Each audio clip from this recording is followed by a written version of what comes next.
Hi, hello. Today, we're going to be looking at effective lesson planning. Now, I'm going to really talk you through how to do planning your units, how to plan your individual lessons. I'm going to be focusing mainly on English. I'm just going to straighten me up here. Sorry, I'm live on 5 platforms at the moment, so a little bit intimidating. If you're on Instagram or Twitter, you'll see that my notes on the board will be backwards, I'm afraid. Sorry about that.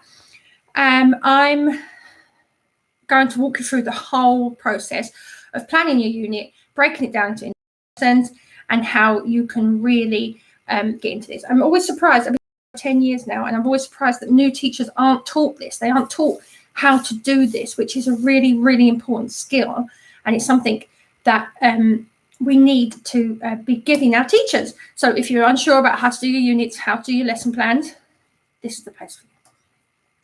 Not only have I been teaching for 10 years, but I also create and sell, and I also give away a lot of lesson plans and unit resources as well. So if you are, if you're wondering why I'm doing this, it's because I have a lot of experience in planning and also getting people to the point they need to be when they're confident teaching and planning their lessons. Okay, so I'm going to get started. I wrote the hello on the board to see who would see this backwards. Some of you are, some of you aren't. It's fine. I'll try and flip it around when I post it. Right. So first of all, I'm going to use English as my planning base. Now you can use any other subject. It's fine. This works with most subjects. Maths is slightly different because of the way it works. But the idea is that you need to think more about the progression. So students need to progress when they do their lessons. When you're planning your lessons, your students need to get somewhere. So the end goal, the place they need to get, is the knowledge. They need to understand. Knowledge and understanding is the main goal. Knowledge and understanding is the main goal. I'm sorry for the people that it's backwards. So how are we going to get there? Well, I always plan my units first, big units, and then I break it down smaller into lessons. So like I said, we're going to start with English. And I do 3 big circles to do my planning, just like this.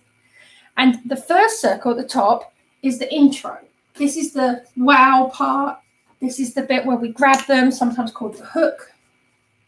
Again, this is a medium-term plan. It's not one lesson. So this is a huge array of lessons that I'm going to break down into smaller lessons each week. Because I'm doing English, there's going to be 5 lessons a week. And over a course of a whole term. So there'll be a lot more lessons than, for example, science or history, where you would probably only have 1 or 2 lessons a week. So you wouldn't need as much content. Right, so the first part is the intro, the hook, where you're getting them into it. You're introducing the subject, you're starting them to, you want them to see how it's going. That's the beginning. In the middle here is the practice.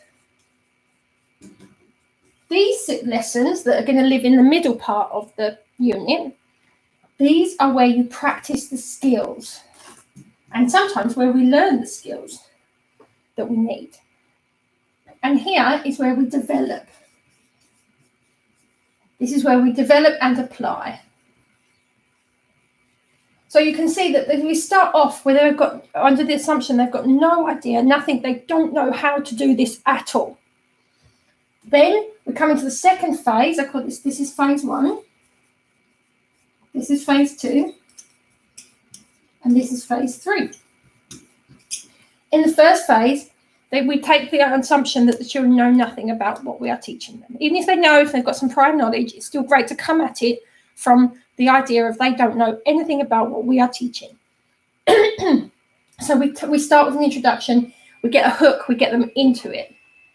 The second phase of lessons is where we practice the skills, we learn this new skills, we work towards where we're getting them. And the third phase is where we develop and apply the skills that we've taught them. And this is where they produce more work. Now, I'm very aware that lots of schools will not let you have lessons purely with just activities. You have to produce writing every single lesson. I know it's not ideal for students. There's been lots of studies, lots of research that show that children need time to talk things over, to verbalise. But schools often have rules in place that we have to follow, which don't apply necessarily to the research. So if that's the case, we can still work around that. Okay, so let's start at the top here. I'm going to start, I'm just going to shift. Sorry about this. I'm sitting on the floor. So we're going to start with our intro, with our hook. Now, what I tend to do when I'm planning a unit is I think about what the actual unit is going to be. I should use a better pen. And I think about the types of things that I would want to teach during that. And then I just throw them all down onto the board, a bit like a brainstorming session. So if, for example, I was going to teach, it might be a book, it could be a subject itself. But if I were to teach scripts, play scripts, the first thing I would do is I would get my 3 circles ready. I've been told I need to teach play scripts, or I'm aware, some people don't get told these things. If I'm suddenly aware that I need to teach play scripts, I would start by getting a better pen.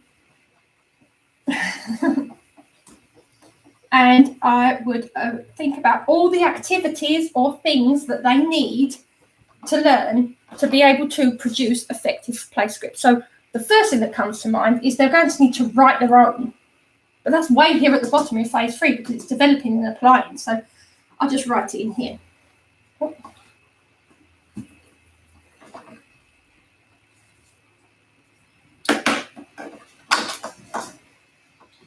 My equipment were better. But then that's standard, isn't it? Okay.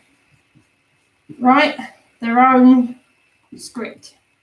Okay, so that's just the first thing that comes to mind when I'm planning, but you probably wouldn't start with that. So I'm putting it in my last bubble. This is in phase 3. Then we're going to think, what else will I have them do to help them learn how to write play scripts? Maybe I will get them to read lots of play scripts. Well, that's going to be right up here, isn't it, when I'm introducing the idea to them. Read play scripts. I want them to read the scripts, so that's going to go in my first phase. Then I'm going to think a little bit more about what I would like them to do. I'd probably like them to analyse and pull apart some particular scripts. So that's also going to be up here in phase 1 because that's not really practising and learning the skills. That's more introduction and hook. So again, this is going to go in here. We're going to annotate some play scripts. So you can see I'm really just writing down all the things that I think will help me. This is just an idea to get lots of ideas down. Right. Now that it's come along, I'd like them to actually play out a few of the play scripts to get a feel for it. Now, I think this is more of a skill because they're starting to see how the play scripts themselves are different to regular books and regular reading. So this is going to go in my phase 2. Act out. I also want them to start to pull apart different parts of the play script. I want them to look at different acts, different scenes. I want them to see about how characters are given direction. So to do that, we're going to chop the play script up in play script, whatever one I decide to give them. I'm going to chop that up into different scenes and then use each scene and analyse each scene and use each scene into parts. So to do that, we're going to put that in phase 2 because that's a skill we're practicing the different bits of it. So we're going to chop a script, and along with the chopping of this script, I also want them to start changing the script. Now, this is a really, really good thing that a lot of teachers miss. If you have a script or a story, a piece of writing, a piece of text, anything like that, and your end goal is to get them to write their own version of it or versions of it, it's a really good idea to give them one that they can change bits of. For very young children, for example, it might be things like the 3 pigs, and instead of pigs, it's 3 lambs. Something as simple as that, they just make a tiny little change and they start to own the story. They start to make it their own. And by making these little changes but keeping the main structure, they haven't got to make their own structure. They're able to use what they've already been given to start creating their own. And when it comes to making their own, they've already got these ideas, the baseline. For older children, if you give them quite a detailed long play script, it's quite overwhelming. They don't know where to start with their own. Maybe they change the character from a boy to a girl, something like that. So just changing parts, small parts. And these are skills that we are practicing and learning. So this is in phase 2. Right. You could carry on and on and on, all the ideas for even if you like little lesson ideas, anything. This main part here is your collecting of ideas for your lesson. You're collecting all these ideas that you think you will want to put into your individual lesson. So you might have things like hot seating.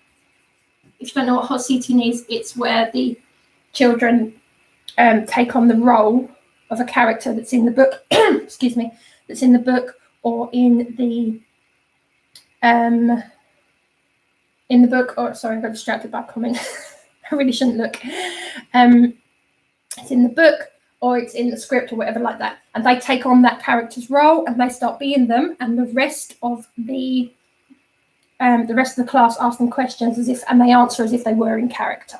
So it's quite a nice thing to do to get them used to it, particularly if you're focusing on a book as opposed to a particular skill like play scripts. So for example, you might be focusing on, I've done Gangster Granny a lot by David Walliams. I really like that.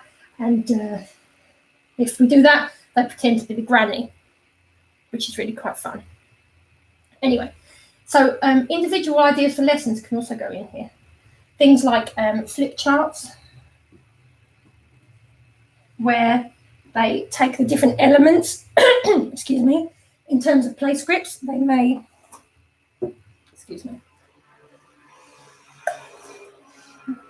in terms of play scripts, they may look at directions, they may look at speech patterns, they may look at layout, different parts, and then put them into a flip chart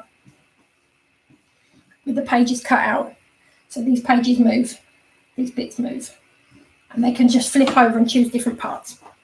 If you want more information about that, I can give you a free example. Just let me know. Okay, so let's give me some more space. So now that we've got lots of ideas, you'll have more than this, and you'll spend more than 3 minutes doing it. So you'll have a lot more ideas. This is now the basis of your overall unit plan. This is what your midterm unit is going to look like.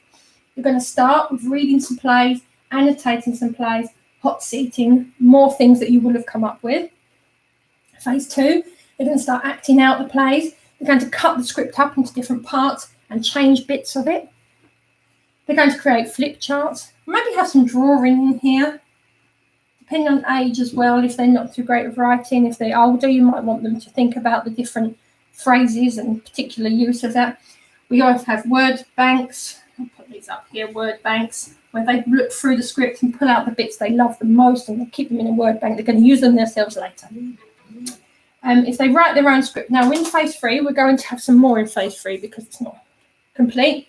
We're going to have them act out the script. This is different because from this acting out, because this is acting out their own script, they're going to think about how it works. They're going to come at it from a director's point of view, and they're going to direct their class to act out their script, take it in partners or in groups.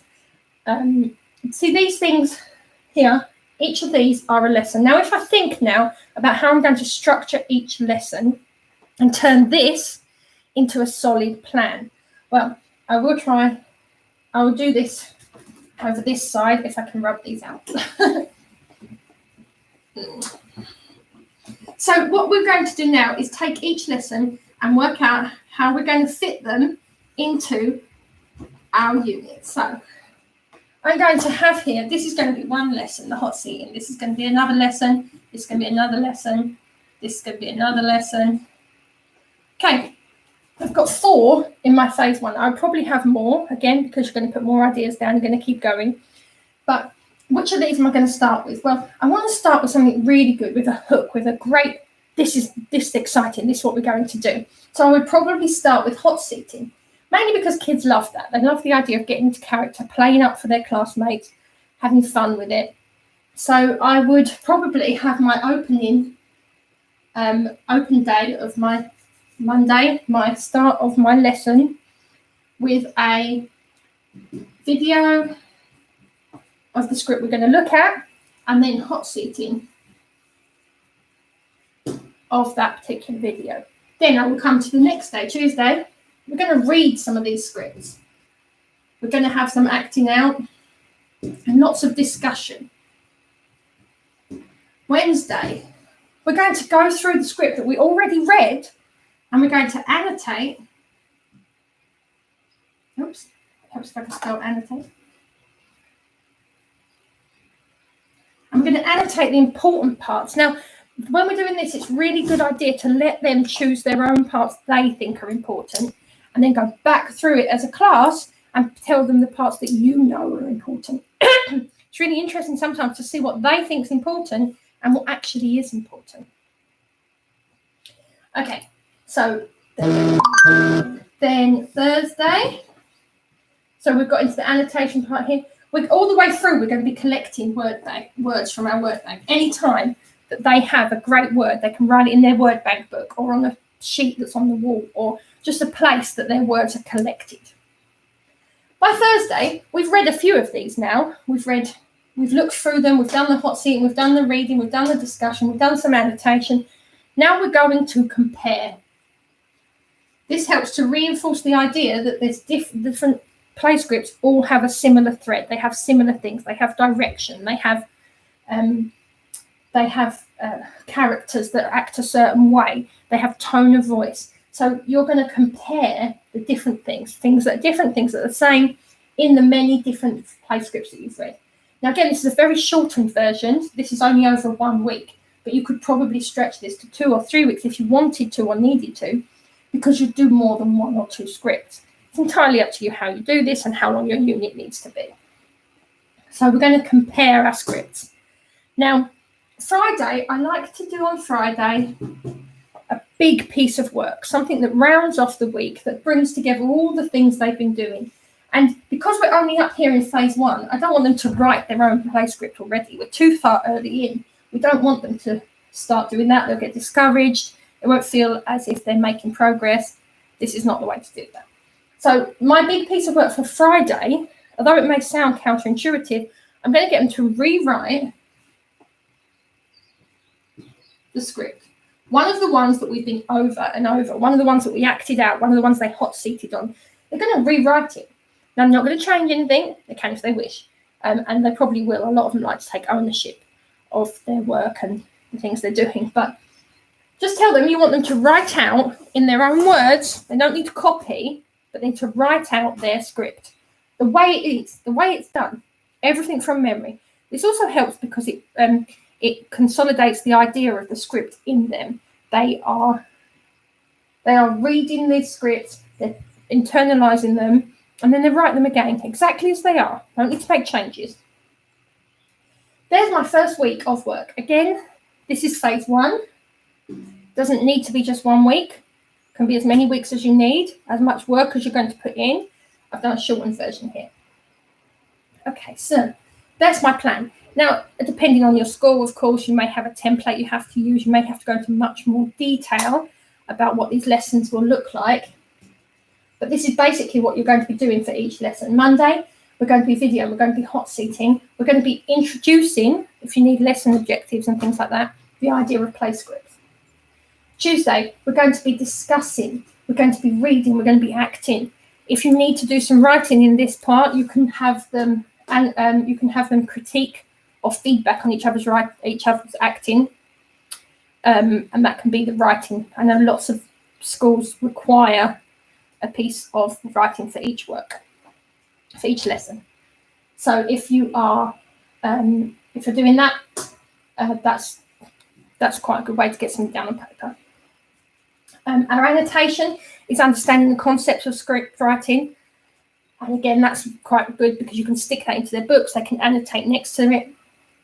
Our comparison is making comparisons. That's quite a good learning objective between play script. And our rewriting of the script is writing the script. So you can see how there's learning objectives in all of these. I hope that makes sense. Okay. Right, so we've done phase 1. Let's look at phase 2. So phase 2 is where we're getting more into the skills and the phase 2 is where we're getting more into the skills and the learning of and practicing of these skills. But we're still not ready to write our own script yet. So the things that we've got in phase 2 are acting out again. We're going to still keep adding to our word bank, which is really important. We're going to cut the script up into different parts, which is also important. We're going to change parts of the script. Now, this is a big one. This will take many lessons because you're going to change each part in an individual lesson. Don't clump these together. We're going to do drawings for it. We're going to make flip charts. So one lesson we might start off our phase 2, brand new week for phase 2. And we might start off our lesson with going back over the script we already looked through, wrote out, maybe even reading the versions that they wrote on the Friday. So we're going to read again. It may feel like overkill. It's not. The kids don't pay attention. Even the kids that do pay attention, even adults, taking this stuff on board and really understanding it is very difficult. How many of you have read a book and then you later on just can't remember any of it, or just one or two parts, you can't remember the whole thing? This is really important. They understand and they know what they're doing. So we're reading it again, particularly the ones they rewrote. Again, you can read your students' versions if they wrote versions of it. Read it again. Now, we are going to cut the script into parts. Okay, now this is really important part here because they need to segment the different acts. If it's a book, this is really easy to do because it's quite naturally cut. For a play script or a myth or a legend or something like that, or if you're in a history lesson, these things are slightly more difficult, but you can still chop them into their individual parts and look at each part individually. Find a natural break. They're cut into parts, and then there's going to be lots of discussion on why those parts are important. Why have we chosen to cut it there? What happened in this part? What happened in that part? Separate them out.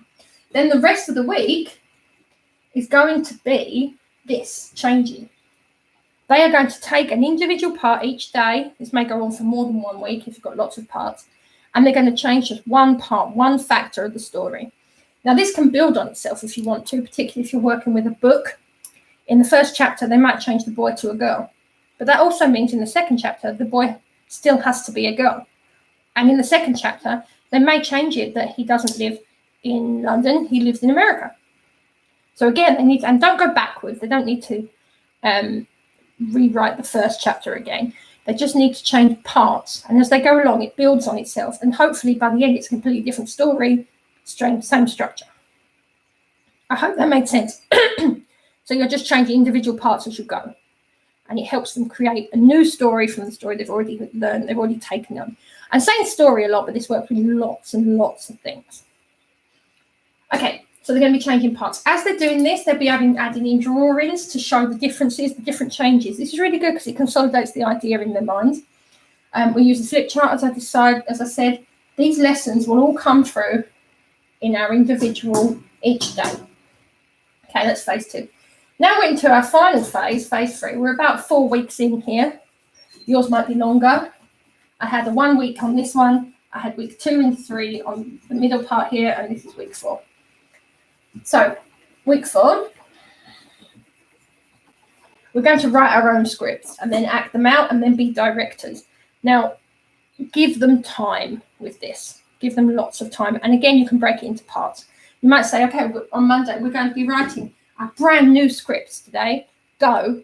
And it's a little bit overwhelming. So we're going to start on Monday. We're going to write the finale, the final act, the last part. We're going to start at the end. Work backwards. You might not like to do that. I find that kids quite like this. They know where they're going, and endings are hard. So getting them done first is great. They don't know where they're going with that. It's not great. You might spend, I do it this way around. You might prefer to do it the other way around. But so I like the final. They write the final, write how it all ends, how it all wraps up. Then on Tuesday, they're going to write a story map. I'm sure you've seen this before, where the tension builds and the person does this and he does this and he does this. And these story maps work for everything. They can be for reading a book. Once there was a little girl, she went on a walk in the forest, she met a wolf. The wolf went to grandma's house. They can be for scripts because the same things. They can be for history because Henry VIII had his all of his wives, and then he killed some of them, and he divorced some of them, and again, it's a story arc. It can be for science. We think this is going to happen. This happened instead. Then this happened, and this is what we found out. They work for everything, and they're also a really good way to plan out how their story is going to go. So because you've already planned out the final, they know where they're ending up. They know where they're going to be. So they now can work towards that finale with their story map. And each day of the week, they can plan out a different part and write out a different part of their story map. On the Friday, if you're going to do it over 1 week, maybe you'll do it over 2 weeks, they can put it all together into one story, complete their final, I've done my script. Then the next week, the last week, they will be acting it out, critiquing each other's, giving feedback, and then they will also be directing. They will send other people, other kids, other groups to direct their script that they created. All of this is anywhere between 2 to 8 weeks worth of work that I managed to plan out in less than half an hour. Now, again, it depends on your school and how much they expect from you. You might have to fill in a template. But once you've done this, generally, the type of lessons that you've created and things that you're going to teach them are done. This is not taught to student teachers, and I don't know why. I talk very, very fast. If you need to watch the replay, please do. If you've got any questions about this, please ask me. I'm sorry for the people who see this as backwards. I will try and flip it around, but I will put a thing in the notes. I'll take a picture and put it in the notes, although it's very messy because my handwriting is awful. Thank you for watching my live video, and I hope it was really, really helpful. I hope. Bye.